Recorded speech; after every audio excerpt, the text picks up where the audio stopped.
kabar? Ayo kita lanjutkan materi video sebelumnya, yaitu tentang protein dan otot.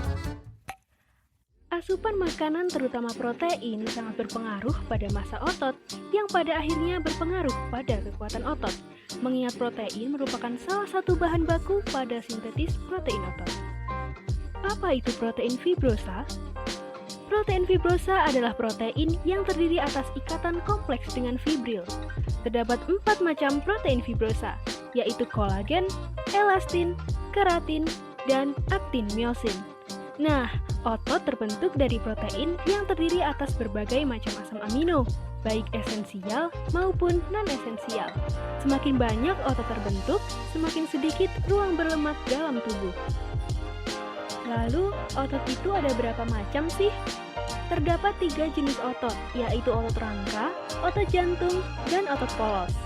Otot rangka menyusun 40% dari berat badan manusia, sedangkan 10% dari berat badan manusia terdiri atas otot jantung dan otot lurik. Jangan khawatir, karena pada dasarnya mekanisme kontraksi ketiga jenis otot ini hampir sama. Serat-serat otot tersusun atas miofibril yang terbagi menjadi beberapa filamen.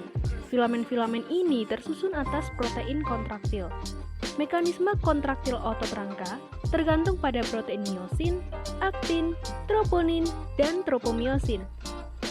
Aktin adalah protein pembentuk filamen halus, sedangkan miosin pembentuk filamen tebal.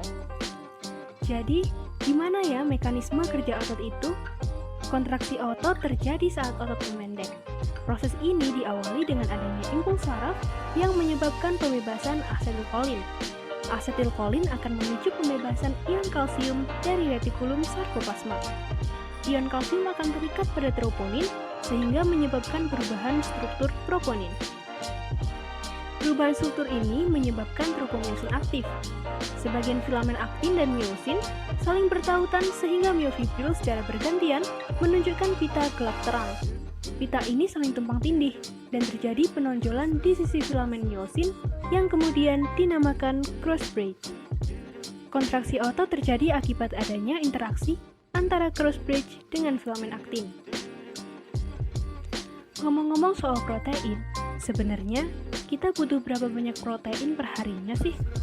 Kebutuhan protein harian berbeda untuk setiap orang.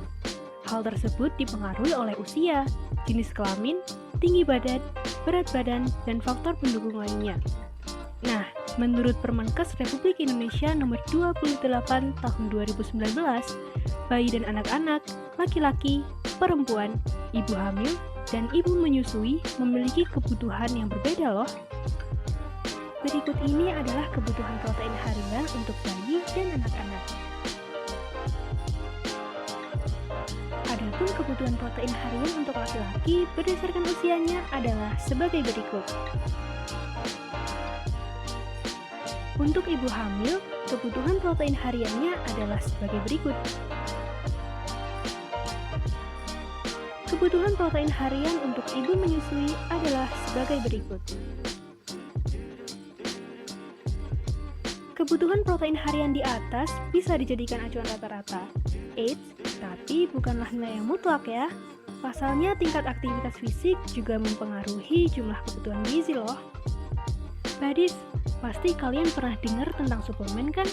Nah, whey protein adalah salah satu suplemen yang terbentuk dari protein utama susu sapi. Whey protein ini terbentuk saat proses pemisahan susu sapi menjadi keju. Whey protein mengandung asam amino dan BCAA yang memiliki peran penting dalam sintesis protein otot. Whey protein ini lebih efektif untuk meningkatkan asam amino dan sintesis protein dibandingkan dengan suplemen protein biasa loh. Wah, menarik ya?